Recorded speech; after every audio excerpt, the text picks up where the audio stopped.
கெட்டி மேளம் சரியில்லை. எனக்கு என்ன நடக்க போகுதுன்னு பார்க்கலாம். வாங்க வீடியோக்குள்ள போகலாம். சிவராமன் பாதி மயக்கத்திலேயே எப்படியாவது முருகனை காப்பாற்றியே ஆகணும்னு சொல்லிட்டு அப்போ தப்பிச்சு போக பார்க்குறாங்க. அப்போங்க அந்த ரபடிங்க கிட்ட இருந்து ஃபோன் கீழே விழுகுது. அந்த ஃபோன் ரொம்ப நேரமாக மணி அடிச்சுட்டே இருக்குது. இதை பார்த்த சிவராமன் யாராக இருக்கும் அப்படின்னு அந்த ஃபோனை அட்டன் பண்ணுறாங்க. அந்த பக்கத்துலேருந்து மகேஷ் தான் ஃபோன் பண்ணுறாங்க. அந்த சிவராமனை முடிச்சு கட்டிட்டீங்களாடா, சீக்கிரமாக முடிச்சு கட்டிட்டு அந்த முருகனை ரயில் தண்டவாளத்தில் கட்டி போடுங்கடா. ரயில் வந்து நொறுக்கி தள்ளிட்டு போகட்டும். அடித்தது யாருன்னே தெரியாமல் அடையாளம் தெரியாமல் போயிடணும், செதஞ்சிடணும்டா. சீக்கிரமாக எனக்கு தகவல் சொல்லுங்க அப்படின்னு சிவராமன் கட்டி மகேஷ் சொல்லிக்கிட்டு இருக்காங்க. சிவராமன் இதை கேட்டதும் அதிர்ச்சி அடைகிறாங்க. இது எல்லாத்துக்கும் காரணம் இந்த மகேஷ் தானா? சரி, இவனை அப்புறம் பார்த்துக்கலாம். இல்லை, முருகனை காப்பாற்றியே ஆகணும்ன்ட்டு சிவராமன் அந்த ஃபோனை தூக்கி போட்டுட்டு அந்த அரை மயக்கத்திலேயே ரயில் தண்டவாளத்துக்கு பக்கமாக ஓடிக்கிட்டே இருக்காங்க. இந்த பக்கமாக துளசியும் வெற்றியும் சிவராமன் எந்த பக்கம் போனாங்கன்னே தெரியாமல் தவிச்சிட்டு இருக்காங்க. ரவடிங்க வெற்றிக்கிட்ட சண்டை போட்டு அவங்கள தடுத்து நிறுத்திக்கிட்டு இருக்காங்க. இந்த பக்கம் பார்த்தா துளசி அவங்க அம்மா கிட்ட ஃபோன் பேசிட்டு, அம்மா ஒன்றும் இல்லைம்மா, நீ பயப்படாதுன்னு சொல்லிட்டு திரும்பி பார்க்குறாங்க. இங்கே சிவராமனை காணா.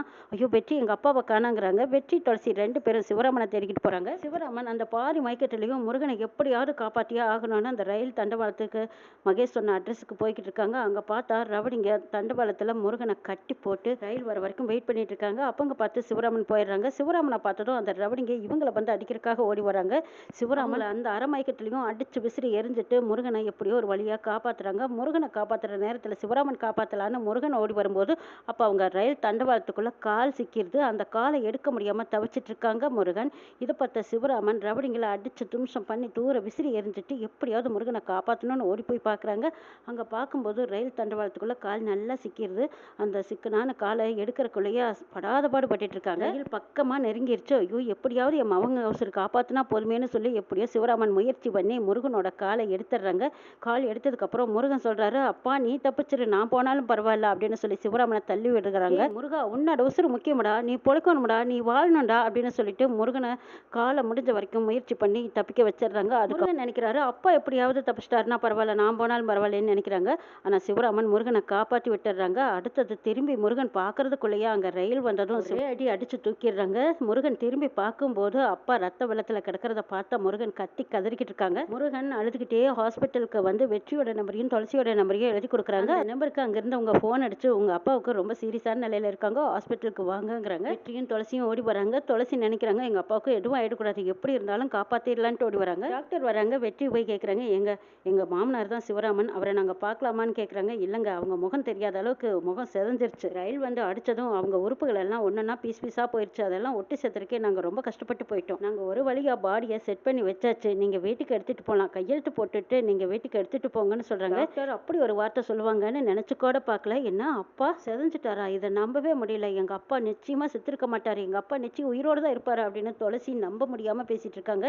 வெற்றி துளசி ஆறுதல் படுத்தவும் முடியாம மாமனாருக்காக அழுகவும் முடியாம தவிச்சு நிக்கிறாங்க. கண்ணெதிர பார்த்ததை வாயால சொல்ல முடியாம அப்படியே குலுங்கி அழுத்திட்டு இருக்காங்க. டாக்டர் மறுபடியும் இதை பாருங்கம்மா, இங்க சத்தம் போடாதீங்க, நிறைய பேஷண்ட் இருக்காங்க, நீங்க கையெழுத்து போட்டுட்டு பாடி எடுத்துட்டு போங்கங்கிறாங்க. அதுக்கப்புறம் நான் அவர் மாப்பிள்ளை தான், நான் கையெழுத்து போடலாமான்னு வெற்றி கேட்கவும், நீங்கள் போடல சார், வாங்க போடுங்கன்னு சொல்லி வெற்றி கையெழுத்து போட்டு கொடுக்குறாங்க. அதுக்கப்புறம் சிவராமன் பாடியை ஒப்படைக்கிறாங்க. துளசி ஒரு பக்கம் அழுக, முருகன் ஒரு பக்கம் அழுக. இவங்க எல்லாம் அழுகிறத பார்த்துட்டு இருந்த வெற்றி அஞ்சலிக்கு இந்த விஷயத்த சொல்லிடலான்னு அஞ்சலிக்கு ஃபோன் பண்ணுறாங்க. அஞ்சலி மகேஷ்க்கு ஃபோன் பண்ணுறாங்க. மகேஷ் நிம்மதியாக, அப்பாடா எப்படியோ சிவராமன் கதை முடிஞ்சது, ஆனால் இந்த உண்மை யாருக்கும் தெரியாமல் கொண்டு போயிருப்பான்னு தான் நான் நினைக்கிறேன்.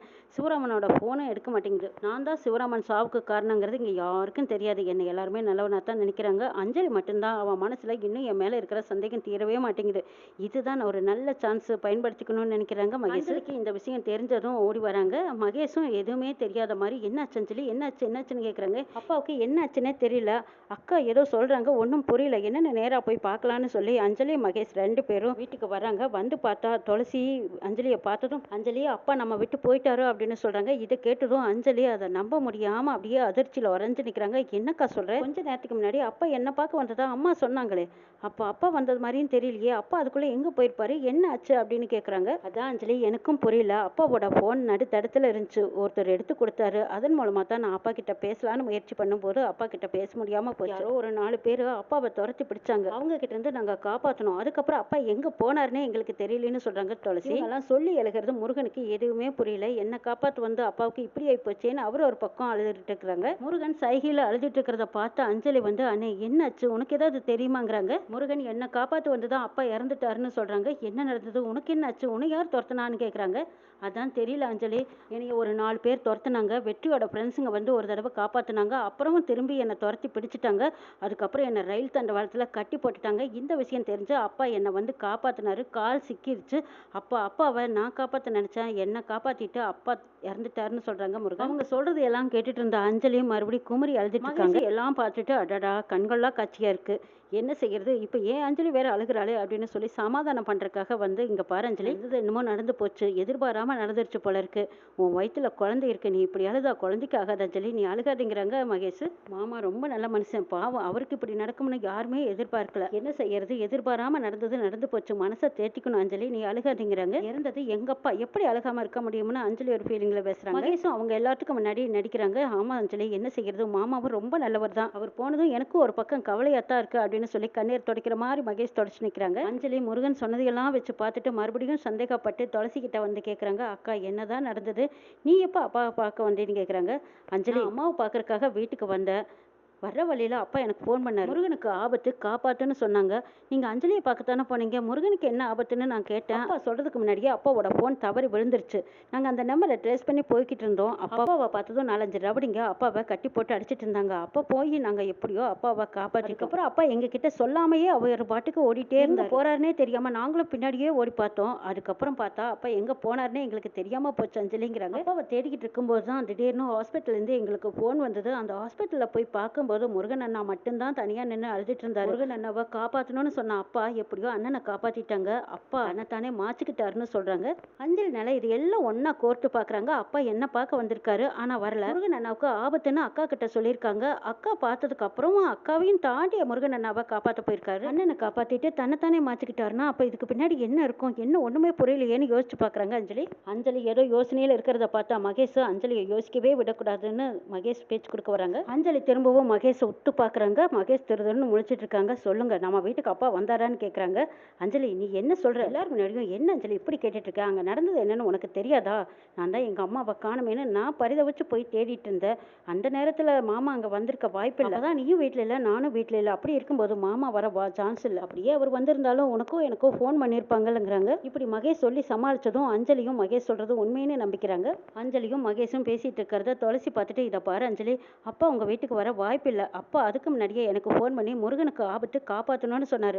உடனே வெற்றி அவங்க ஃப்ரெண்ட்ஸுக்கெல்லாம் ஃபோன் பண்ணி முருகனை காப்பாற்றுறதுக்காக அவங்க முயற்சி பண்ணிட்டு இருந்தாங்க. அப்பாவுக்கு என்ன நடந்ததுன்னு தெரியல, ஃபோனை அதே இடத்துல போட்டுட்டு முருகன் அண்ணாவை காப்பாற்றுறதுக்காக போயிட்டாங்க. நாங்கள் கூட அப்பாவை காப்பாற்றலான்னு தான் முயற்சி பண்ணி அப்படிங்க கேட்டிருந்தா அப்பாவை காப்பாற்றணும், ஆனால் அப்பா எங்களையும் மீறி போய் அண்ணனை காப்பாற்றிட்டு ரயிலில் விழுவாருன்னு எதிர்பார்க்கவே இல்லைங்கிறாங்க. அதுக்குள்ளே கேசவன் ரகு 2 பேரும் வந்துடுறாங்க. அண்ணன் தம்பி குடும்பமே எல்லாரும் அழுதுகிட்டு வந்து என்ன நடந்ததுன்னு கேட்குறாங்க. யாரும் எதையும் நேராக பார்க்கல, யாரோ 4 பேர் துரத்திட்டு வந்திருக்காங்க. அப்பா போனதும் ரயிலில் விழுந்துட்டாருங்கிறாங்க. எல்லாத்துக்கும் காரணம் இந்த முருகன் தான், இந்த முருகனால தான் அப்பா இறந்துட்டாரு அப்படின்னு சொல்லி ரகு ஒரு பக்கம் முருகனை திட்டி தீர்க்குறாங்க. முருகன் என்னால தான் அழுதுட்டு இருக்காங்க. இதை பார்த்த ரகு கேசவன் 2 பேரும் இவன் உள்ள வரைக்கும் நம்ம வீடு விளங்காத அப்படி இப்படின்னு வாய்க்கு வந்தபடி பேசிட்டு இருக்கும்போது லட்சுமி அம்மாவுக்கு சரியான கோபமும் ஆத்தனும் வருது. அப்பா இறந்தது கூட உங்களுக்கு ரொம்ப பெரிய விஷயமா தெரியல இல்ல, முருகனை குத்தம் சொல்றதுக்காகத்தான் நீங்க இங்க வந்தீங்களா, அப்பா நம்மளையெல்லாம் விட்டு போயிட்டாருங்கிற கவலை இல்லடா, இந்த குடும்பத்துல எப்பப்ப குறையும் குற்றமும் கண்டுபிடிக்கலான்னு வந்தீங்களா, மரியாதையா அந்த பக்கம் நெல்லுங்கிறாங்க.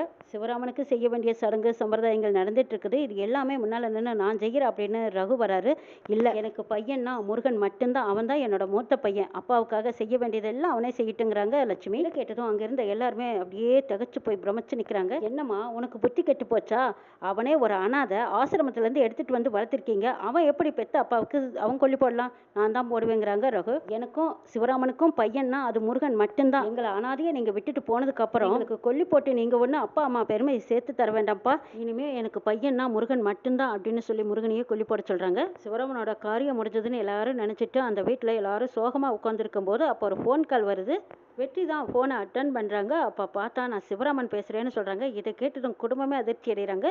அதை விட மேல அதிர்ச்சியோட நிக்கிறது மகேஷ். இது சிவராமன் இன்னும் சாகலியா, ரவுடிங்களால துரத்தி ரயிலில் அடிபட்டு செத்தது அப்ப சிவராமன் இல்லையா, சிவராமன் எங்கேயோ உயிரோடு இருக்காரா, அவர் உயிரோடு இருந்து நம்மளை பத்தின உண்மையான விஷயங்கள் அத்தனையும் சொல்லிட்டா அஞ்சலியும் என் கூட சேர்ந்து வாழ மாட்டா, அதுக்கப்புறம் இந்த குடும்பமே நம்மளை காரி துப்பிடுவாங்க, இதுக்கப்புறம் நம்ம என்ன செய்யலாம், முதல்ல சிவராமன் எங்க இருக்காருன்னு கண்டுபிடிக்கணும்னு நினைச்சிட்டு மகேஷ் பரபரப்பா ஓடி வந்து வெற்றி மாமா உயிரோடு தான் இருக்காரா, எங்க இருக்காரு, எப்படி இருக்காரு என்னன்னு கேளுங்க, நம்ம உடனே போய் பார்க்கணும், கிளம்புங்க வெற்றிங்கிறாங்க மகேஷ்.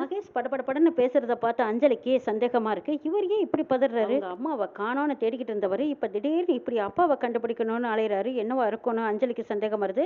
சிவராமன் இன்னும் எங்கேயோ ஒரு இடத்துல உயிரோடு இருக்கிறாருங்கிற விஷயம் இப்போ அஞ்சலி, துளசி, மகேஷ், லட்சுமி இவங்க எல்லாத்துக்கும் தெரிஞ்சிருக்கு. எல்லாருமே சிவராமனை பார்க்கறதுக்காக ரொம்ப ஆர்வமா இருக்காங்க. மகேஷ் மட்டும் யார் கண்ணிலையும் படாம இருக்கணுமேனு பதட்டத்தோட சுத்திட்டு இருக்காங்க. என்னெல்லாம் நடக்க போகுதுன்னு நாளை எபிசோட்ல பார்க்கலாம்.